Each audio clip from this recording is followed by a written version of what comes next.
আমরা এখন দেখে নেব আমরা আরজিকর কাণ্ডকে নিয়ে ঘিরে সুভাষগ্রাম থেকে যে মিছিল বের হয়েছে সেই মিছিলে সাধারণ মানুষের কাছে আমরা কিছু প্রশ্ন করব, দেখব তারা কি যে বিচার নিয়ে যে বিচারের অপেক্ষা নিয়ে তারা দাঁড়িয়ে মানে নিজেরা পথে নেমে পড়েছে, সেই বিচারটা তারা কতটা সফল হবে আমরা তাদের কাছ থেকে জেনে নেব। আপনারা নেমেছেন বিচারের জন্য, সেই বিচারটা সঠিক পাবেন কতটা তার ভরসা পাচ্ছি? আমরা তো বিচার ব্যবস্থার প্রতি বিশ্বাস রাখি, দেশের সংবিধানের উপর ভরসা রাখি, যার জন্য আমরা রাস্তা নেমে বিচার চাইছি। কিন্তু এখন দেশ যেভাবে চলছে, কি সেন্ট্রাল গভর্নমেন্ট কি স্টেট গভর্নমেন্ট, তারা আইনের শাসনকে মুষ্টির মধ্যে রেখে দিয়েছে। আমরা আন্দোলন করে চাইছি, রাজ্যবাসী এবং দেশবাসী চাইছি আইনের শাসন জারি হোক, প্রকৃত যে ডক্টর বি.আর. আম্বেদকরের সংবিধান সেই সংবিধান মোতাবেক বিচার হোক। আজকের আরজিকরের ঘটনা, তার আগে ঢোলাহাট থানার ঘটনা, তারপরে আপনার মেদিনীপুর জেলের ঘটনা, গোটা বাংলায় বিভিন্ন প্রান্তে পুলিশ লকআপে জেলখানায় পিটিয়ে মারা হচ্ছে, হসপিটালও ধর্ষণ করে মারা হচ্ছে। বাংলায় আইনের শাসন ভেঙে পড়েছে, তার কারণে বাংলার দুষ্কৃতকারীরা কি পার্টিগতভাবে রাজনীতিগতভাবে কি পুলিশ কি পাবলিক তারা খুন করে চলেছে।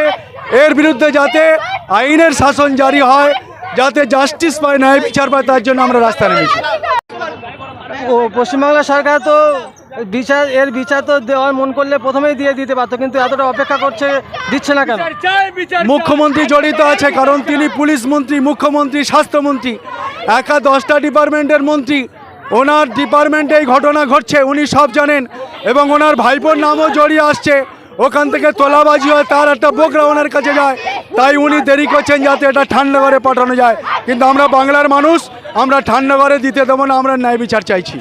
আমরা কিছুদিন আগে কলকাতার রাজপথে মমতা ব্যানার্জিকে খোদ এই জাস্টিস নিয়ে নামতে দেখেছি, কিন্তু সেটা আপনারা কিভাবে দেখছেন? ওটা ভেক, ওটাকে ধামাচাপাতে আন্দোলনটা নিজের হাতে রাখার জন্য যাতে রাজ্যবাসী না নামে, ওটা একটা চাতুরিতা, ওটা ফেক, ওটা মিথ্যা। আমরা চাই বাংলার মানুষ মুখ্যমন্ত্রীর মুখোশ দেখে নিয়েছে, মুখোশ খুলে গেছে। বাংলার মানুষ চাইছে মুখ্যমন্ত্রী অবিলম্বে পদত্যাগ করুক, বাংলায় অন্য মুখ্যমন্ত্রী আসুক, আইনের শাসন জারি হোক। সাধারণ মানুষ সরকারের কাছে জাস্টিস চাইবে, বিচার চাইবে, কিন্তু সরকার যখন বিচারের জন্য নিয়ে রাস্তায় নেমে পড়েছে, তো সে বিচার আমরা পাবো বলে কি মনে হয়?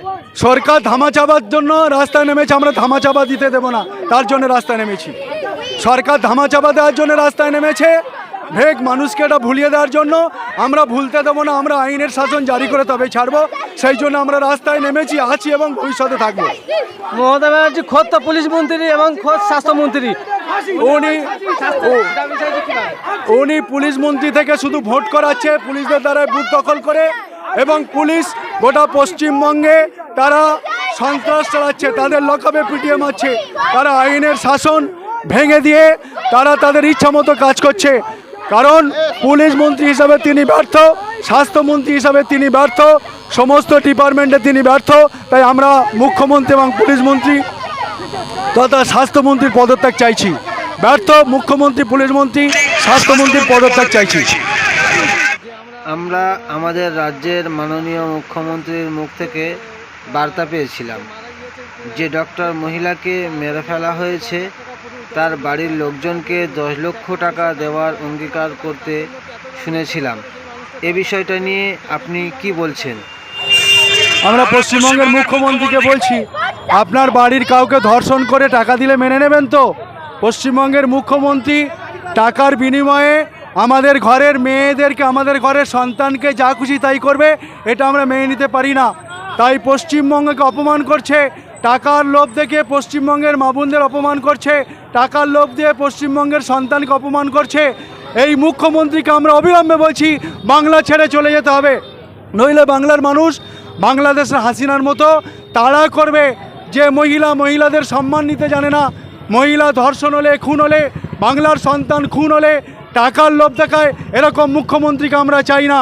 আমরা চাই বাংলা মায়ের প্রতিটা নারীর ইজ্জত সম্ভ্রম রক্ষা হোক, প্রতিটা সন্তান সুরক্ষিত হোক, বাংলার প্রতিটা মানুষের সাংবিধানিক আইন তাদেরকে প্রযোজ্য করা হোক, আইনের শাসন জারি হোক।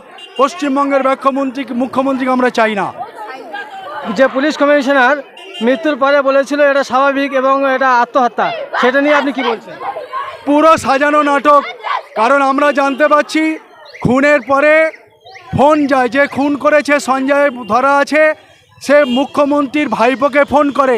তার মানে ইন্টারনেটে সবাই জড়িত, পুলিশ কমিশনার জড়িত, মুখ্যমন্ত্রী জড়িত। এটা সাজিয়ে একটা মানে আত্মহত্যার ঘটনা সাজিয়েছে। এটা পুরো চক্রান্ত। আমরা এই চক্রান্তকারীর অবিলম্বে শাস্তি চাই। যে খুন করেছে, অপরাধ করেছে, আর যে মিথ্যা কথা বলছে সে অপরাধী। দুই অপরাধী শাস্তি চাই। অভয়ার মৃতদেহ পাওয়ার পরে অভিষেক ব্যানার্জির মুখে বলতে শোনা গিয়েছে যে এর দোষীকে ফাঁসি দেওয়া হোক, এনকাউন্টার করা হোক। এই বিষয়টা আপনারা কিভাবে দেখছেন? আরে গুলি করতে গেলে তো আগে এনকাউন্টার অভিষেককে করতে হবে, কারণ তিনি দলের সুপ্রিমো। মমতার পরে তার স্থান। পশ্চিমবঙ্গের তৃণমূল রাজত্ব করছে, একছত্র রাজত্ব কায়েম করছে। তার রাজত্বে খুন সন্ত্রাস হচ্ছে, পুলিশ খুন করছে, নারীদের ধর্ষণ করছে, আরও বলছে এনকাউন্টার। আগে অভিষেককে এনকাউন্টার করা দরকার। সেই জন্য থুতু নিজের গায়ে পড়েছে, ওর নাম সিবিআইয়ে জড়িয়ে পড়েছে, তাই এখন চুপ করে গেছে, তাই আর কথা বলছে না। সেই জন্য আমরা চাইছি যে আসল ঘটনা মানুষের সামনে যত তাড়াতাড়ি উদ্ঘাটিত হবে, যত তাড়াতাড়ি দোষী শাস্তি পাবে বাংলার মানুষ তত শান্তি পাবে। আমরা চাইছি অবিলম্বে তাড়াতাড়ি আইনি প্রক্রিয়া জারি করে দোষীদেরকে শাস্তি দেওয়া হোক। বাংলার বুকে এরকম মিছিল আর কতদিন চলবে, আর কতক্ষণ হবে? হয়তো আপনারা দেখছেন বিভিন্নভাবে বাংলায় আজকে ঢোলাহাটে খুন হচ্ছে, কালকে তমলুক যেয়ে খুন হচ্ছে, পরশুদিন আপনার রাজারহাটে খুন হচ্ছে, হসপিটালে ডাক্তার খুন হচ্ছে, হসপিটালে মানে নির্দোষ ছাত্রকে খুন করা হচ্ছে, এরশাদ আলমকে খুন করা হচ্ছে। তো একের পর এক খুন সন্ত্রাস চলছে, বাংলায় অরাজকতা চলছে, খুনের রাজনীতি চলছে। আমরা চাইছি চিরতরের অবসান হোক। যতদিন অবসান হবে, যতদিনের সমাপ্তি ঘটবে, যতদিন না শান্তি রায়ত্ব কায়েম হবে, ততদিন আমাদের এই প্রতিবাদ মিছিল চলবে। আপনার নাম কি, আপনি কে? আমি মেহরুল ইসলাম শেখ। আমি NDPI new Democratic party of ইন্ডিয়ার পশ্চিমবঙ্গ রাজ্য কমিটির জয়েন্ট সেক্রেটারি, জমিয়ত ওলামা হিন্দের সুন্দরবন জেলা জমিয়তের জেলা অবজারভার। আমি অল ইন্ডিয়া মসজিদ সুরক্ষা কমিটির সর্বভারতীয় নেতৃত্ব, এবং অ্যাজ এ পাবলিক হিসাবে একজন ভারতবাসী হিসাবে আজকের এই আন্দোলনে অংশগ্রহণ করেছি।